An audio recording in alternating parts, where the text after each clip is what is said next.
Conocido como el capo mafioso más grande del fútbol argentino y más allá de las fronteras también, presidente vitalicio de la AFA y vice de la FIFA, por sus manos pasaban todos los resultados de los partidos y también unos cuantos millones. Hoy vamos a hablar de qué pasó con Julio Grondona. Julio Humberto Grondona nació en Avellaneda, Buenos Aires, el 18 de septiembre de 1931. Su padre era dueño de una ferretería, negocio que le permitiría a Julio, sus padres y sus 4 hermanos comer y tener un techo. Vivía toda la familia en una habitación y poco a poco el padre pudo construir una casa sobre la ferretería. El joven Julio, con ambiciones de ser ingeniero, comenzó sus estudios universitarios. Sin embargo, ya había dejado entrever su pasión por el fútbol. Probó suerte jugando en River Plate, donde un ex jugador de San Telmo, Carlos Peuciele, vio en él potencial. Consiguiente a eso, fue fichado para jugar de 10 en la quinta división de River Plate en 1948. Cualquier amante del fútbol diría que estaba consiguiendo su sueño. Era el primer gran paso, que fuera fichado por un gran club de primera división. Pero sin embargo, este no sería su caso. Julio tenía talento para el fútbol, pero no contaba con constancia y disciplina para entrenar. Así que River decidió liberarlo y así Julio terminó en Defensores de Belgrano. Con los años las cosas ya no fueron lo mismo, así que dejó de jugar. Sin embargo, no se desvinculó del mundo del fútbol en lo más absoluto. En 1956, junto con algunos amigos, fundó el club Arsenal de Sarandí y en 1961 ya comenzó a participar de torneos de AFA en la tercera división. Poco a poco, Arsenal de Sarandí tuvo éxito ascendiendo de categoría hasta llegar a la primera, donde ganaría algunos títulos internacionales. En 1969 tuvo su primer escándalo, cuando fue suspendido por la AFA por agredir a un árbitro. Esto le impidió postularse como presidente independiente en el año 1970, lo que lo hizo perder la batalla, pero no la guerra. En 1973, Julio Grondona vive uno de los episodios que más marcaron su vida: el secuestro de uno de sus hijos. Humberto Grondona tenía 14 años cuando salía de un entrenamiento de Arsenal y le pusieron un arma en la cabeza. Lo metieron en un auto y pedían cifras insólitas. El pago fueron 2 ambulancias para el hospital de Fiorito, costaban 12 millones cada una. Por eso, cuando pidieron 700 millones, Humberto les dijo: péguenme un tiro, esa plata no la tenemos ni en pedo. Fue el mismo Julio Grondona, sin la intervención de la policía, que estaba al tanto pero no partícipe, quien llevó adelante las negociaciones con los secuestradores durante 9 días y se encargó del pago para la liberación de su hijo. El nombre del secuestrado, Humberto Grondona, la edad 17 años. El secuestro se produjo el día jueves a las 5:30 de la tarde, cuando el muchacho salía de acá justamente.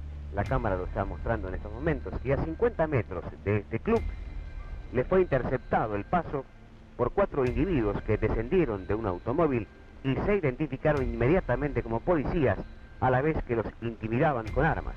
Los desconocidos preguntaron quién es Grondona y una vez identificado lo obligaron a subir al automóvil en el que huyeron a toda velocidad. Una vez solucionado este tema, en 1976 deja Arsenal tras conseguir la presidencia independiente de Avellaneda y 3 años después sería designado como presidente de la Asociación de Fútbol Argentino, cargo que ocuparía por más de 30 años y hasta su muerte. Tremenda la responsabilidad que ha de asumir en unos minutos más, ¿verdad?, por el término de 4 años.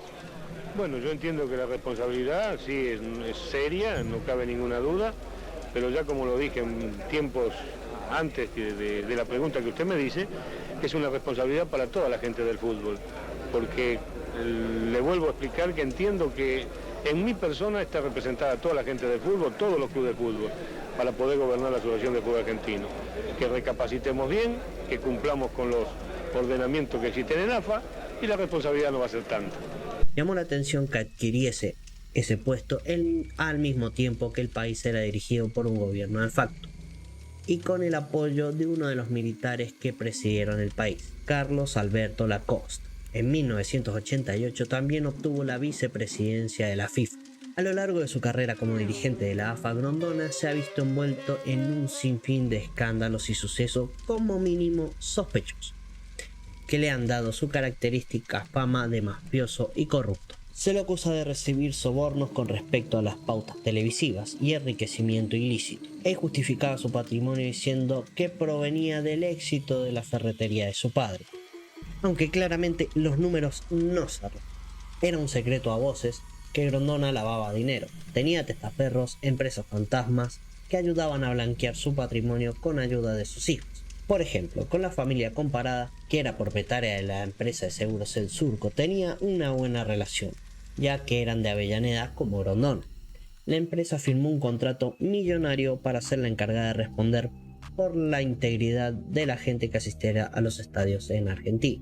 Unos dicen que Julio Comparada era su testaferro en ese y otros negocios. Además, luego llegó a ser presidente de Independiente de Avellaneda. Famosa también es su rivalidad con Maradona, luego de que se lo sacara de la cancha en el Mundial de 1994. Para comprender esta parte de la historia tenemos que profundizarnos un poquito en ese Mundial y por qué fue tan importante a pesar de no haberlo ganado. El 25 de junio de 1994, Argentina jugaba su segundo partido del Mundial de Estados Unidos. En el primero le había ganado a Grecia 4-0 y en el segundo jugaba contra Nigeria. Argentina ganaría 2-1 con goles de Canigia y un buen desempeño de Maradona y un gran trabajo en equipo. Una vez finalizado el partido, llamó la atención que a Maradona se lo estaba llevando una enfermera fuera de la cancha. Luego se supo que el control antidoping del 10 había dado positivo, lo que lo impedía de seguir jugando la copa. Maradona siempre sostuvo que él no se había drogado para jugar el partido y que a la Argentina la habían entregado.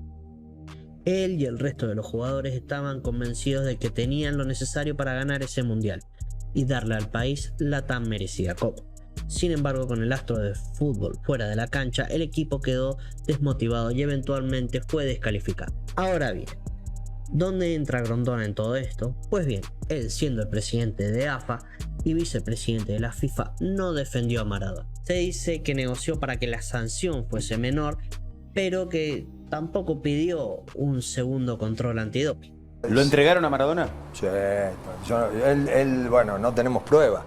Es la verdad lo que dice, no tenemos prueba. Olvídate, promocionaron el Mundial con Maradona y después lo sacaron. Nosotros éramos campeones, le ganábamos a todos. ¿Pero vos crees que Grondona era cómplice de eso? Después de ver la final Brasil-Italia, le ganábamos a todos. ¿Vos crees que Grondona era cómplice de eso? Sí, total. Sí. Total. O sea, ¿ustedes sospechaban de que Grondona entregó a Maradona? Total. No sospechábamos. Hablábamos ahí internamente con Diego, con todo el grupo, porque estábamos todas las noches, hasta que Diego estuvo, estábamos toda la noche en la habitación con Diego. Diego lloraba todas las noches, todos los días, y nosotros estábamos todos juntos. Pero el grupo tiene razón, que cambió y estaba triste. Estábamos tristes. Estábamos tristes porque sabían que nos sacaban un tipo que para nosotros era fundamental. Era nuestro capitán, era importantísimo. ¿Pero vos te pensás que Grondona no se quería, sí. ¿Se quería morir? Sí, entregaron, algo pasó, intercambiaron, no sé qué. No tengo pruebas, ¿viste? ¿Pero no se lo preguntaron a ustedes a Grondona? ¿Me dijeron qué pasa? ¿No defender a Maradona? No, porque era tal el descontrol que había cuando pasó eso. Era tal el descontrol, no sabíamos a la hora de comer, se descontroló todo se descontroló. En 2013 el periodista Ramiro Sánchez Ordóñez entrevistó a Julio y en un momento de la entrevista le planteó que había notado que los árbitros de la religión judía no lograban llegar a primera división salvo por una sola excepción. A lo que Grondona contestó que llegar a primera era algo difícil. Si los judíos no llegaban era porque a ellos los retos difíciles no les gustaban. Se dice que ningún árbitro que sea judío puede dirigir en primera. Mentira. Que el único que ha llegado a ser juez de línea es Mario Korn. Sí, que todos los demás han ido cayendo a lo largo de su carrera. Que traigan quiénes son los que cayeron. No, le pregunto. Que traigan quiénes son con nombre y apellido y que me digan. Porque no creo que muchos judíos puedan ser referidos. ¿Por qué? Y porque es difícil ser referido. Ellos nunca buscan lo difícil. Tiempo después se denunció a Grondona por injurias agravadas y violación a la ley discriminatoria, causa que fue archivada. También casualmente Esta persona que le hizo la entrevista fue despedido y nunca más trabajó en un medio de comunicación.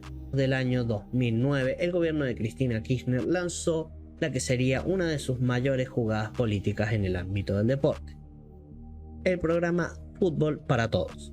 El anuncio fue el 20 de agosto de ese mismo año e implicó que la AFA, liderada por Julio Grondona, rompiera su contrato para la transmisión del torneo de primera con la empresa de televisación satelital Codificada, formada por el grupo Clarín y TIC, que tenían vigencia hasta el 2014. A cambio, la AFA comenzaría a recibir un pago del Estado Nacional por un total de 600 millones de pesos anuales, una cifra que prácticamente triplicaba los montos previos. Sin embargo, las cifras reales fueron superiores. En todo 2010, Hacienda desembolsó cerca de 1.000 millones.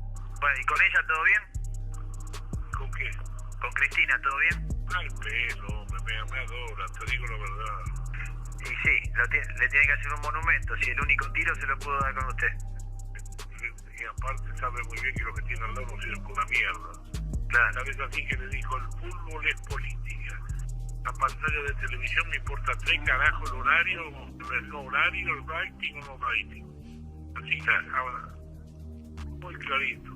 Estaba Zanini, Berni, yo y eso. El 13 de junio del 2014, el fiscal federal Jorge Tayano imputó al entonces jefe de gabinete Jorge Capitanich y a Julio Grondona por supuestas irregularidades en el manejo de los fondos públicos que se destinaron al programa Fútbol para Todos y sobreprecios en los derechos de televisación.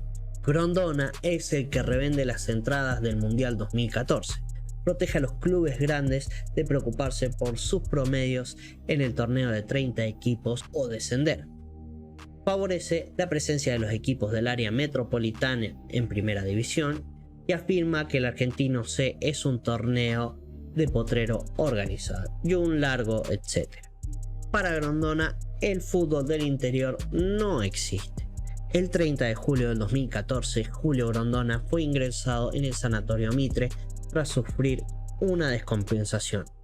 Estaba por entrar al quirófano cuando sufrió una ruptura de un aneurisma en la aorta abdominal. Y así, a sus 82 años, murió Grondona. Pero la historia no termina ahí, no. Grondona siguió sumando acusaciones post-mortem. En 2017, Eladio Rodríguez, ex empleado de torneos, declaró que Julio Grondona cobraba siempre en efectivo sobornos por los derechos de televisación de los partidos amistosos de la selección argentina, por los de eliminatorias para los mundiales y por la Copa Libertadores y Copa Sudamericana.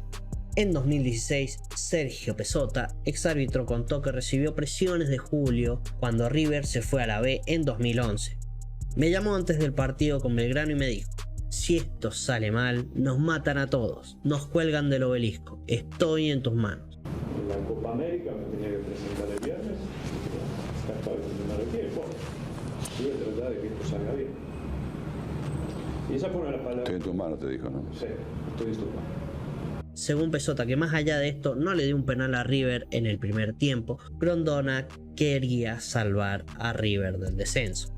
El 5 de junio de 2020, Amazon Prime estrenó El Presidente, una serie chilena inspirada en Grondona y en el FIFA Gate, la historia que explora el caso de corrupción de la FIFA que conmocionó al mundo, a través de la historia de Sergio Jaul, el presidente de un pequeño club de Chile que, de ser un desconocido, se volvió un jugador clave en la conspiración de sobornos por $150 millones a manos del presidente de la Asociación del Fútbol Argentino, Julio Grondona. Como era de esperarse, la ficción no fue bien recibida por los herederos de Grondona, quienes comunicaron a través de sus cuentas de Twitter su descontento y afirmaron que imputan a su padre de actos que afectan a su dignidad, su buen nombre y honor.